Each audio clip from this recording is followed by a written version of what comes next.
Moïse disait au peuple d'Israël, « Écoute la voix du Seigneur ton Dieu, en observant ses ordres et ses commandements inscrits dans ce livre de la loi. » Alors, je me mets à la place de Moïse, mes amis, puis je trouve ça bien impressionnant qu'il adresse la parole à ce peuple que Dieu lui-même a rassemblé et qu'il est en train de former et d'initier. Puis il dit, écoute la voix du Seigneur ton Dieu, en observant ses ordres et ses commandements. Alors, ce n'est pas une écoute des mots, c'est une mise en pratique de ce que ces mots expriment. Et reviens au Seigneur ton Dieu de tout ton cœur et de toute ton âme.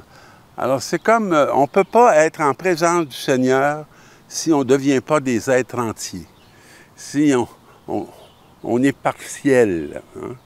Car cette loi que je te prescris aujourd'hui n'est pas au-dessus de tes forces, ni hors de toute atteinte. C'est souvent le sentiment qu'on a quand on écoute l'interpellation que Dieu nous fait pour qu'on soit d'authentiques disciples, hein, des baptisés matures, qui savent dans quoi ils se sont engagés et dans quoi ils ont été engagés par le Seigneur. Alors, elle n'est pas dans les cieux pour que tu dises qui va monter aux cieux pour nous chercher et nous la faire entendre. Elle n'est pas distante, elle n'est pas loin. Afin que nous la mettions en pratique, voyez-vous encore. Elle n'est pas au-delà des mers pour qu'on dise qui se rendra au-delà des mers nous la chercher et nous la faire entendre. Alors, afin que nous la mettions en pratique, c'est encore répété, mettre en pratique. Elle est tout près de toi. Au début, il disait dans le livre, cette parole, elle est dans ta bouche et dans ton cœur, afin que tu la mettes en pratique. Vous voyez le nombre de fois qu'ils ont répété « mettre en pratique ». Alors, c'est bon de s'observer pour voir qu'est-ce qu'on met en pratique dans une journée, dans nos relations, dans nos rapports avec les humains. Et la deuxième lecture va nous parler de la primauté du Christ dans la création et dans l'Église. Et le Christ, c'est l'image du Dieu invisible. Alors, Dieu qu'on ne perçoit pas avec nos yeux physiques, ben, on a pu le percevoir dans la présence agissante du Christ qui met en pratique ce qu'il y a dans le cœur de son Père et dans son cœur à lui, qui sont toujours en intimité.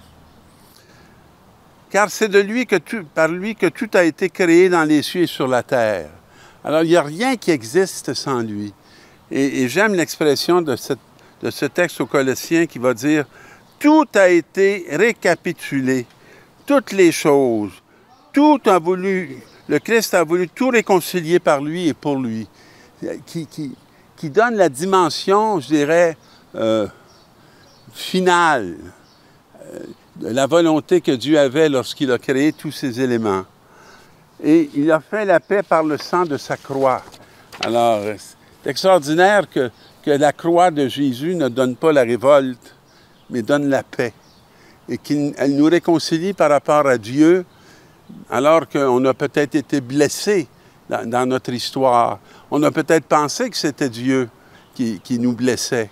Mais non, Jésus récapitule tout et reprend tout pour nous le faire comprendre, hein, dans son Père.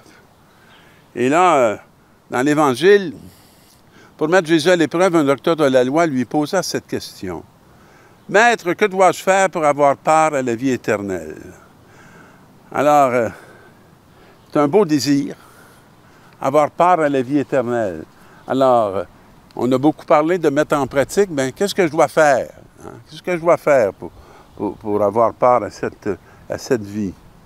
Et Jésus il va lui répondre par une question. Dans la loi, qu'y a-t-il d'écrit? Qu'est-ce que tu lis? Alors l'autre répondit, tu aimeras le Seigneur ton Dieu de tout ton cœur, de toute ton âme, de toute ta force et de tout ton esprit et ton prochain comme toi-même. Prière que répétait plusieurs fois par jour tout juif pratiquant. Mais lui, voulant montrer qu'il était un homme juste, dit à Jésus, « Et qui donc est mon prochain? » Question intéressante. Un homme descendait de Jérusalem à Jéricho, dit Jésus. Il tombe sur des bandits. Ceux-ci, après l'avoir dépouillé, roué de coups, s'en allèrent en le laissant à moitié mort.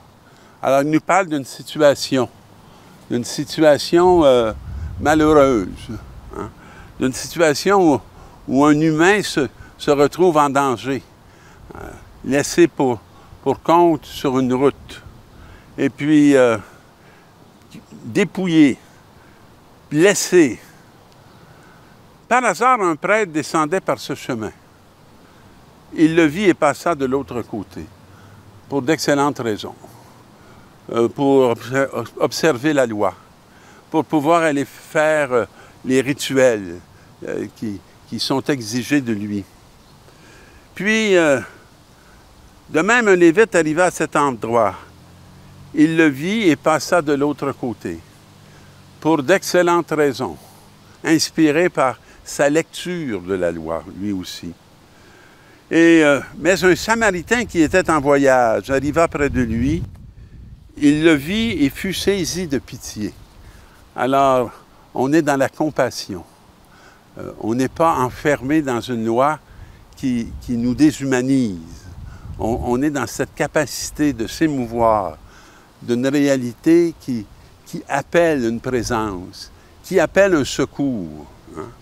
Il s'approcha, pansa ses plaies en y versant de l'huile et du vin. Puis il le chargea sur sa propre monture. Il ne le met pas sur le dos des autres. Hein? Il le prend sur lui. Et il le conduisit dans une auberge et prit soin de lui. Pour moi, c'est sûr, quand j'entends parler de cette auberge, je ne peux pas ne pas réfléchir à l'Église qui va accueillir ces blessés de la vie et qui va se faire proche d'eux pour faire route avec eux, pour marcher avec eux et pour donner ce qu'ils peuvent apporter. « Prends soin de lui, dit-il à l'aubergiste. Tout ce que tu auras dépensé en plus, je te le rendrai quand je repasserai. » Alors, pour moi, dans cette parabole, il y a un événement, il y a un présent, il y a un passé, mais il y a aussi un futur. Alors, je te le rendrai quand je repasserai.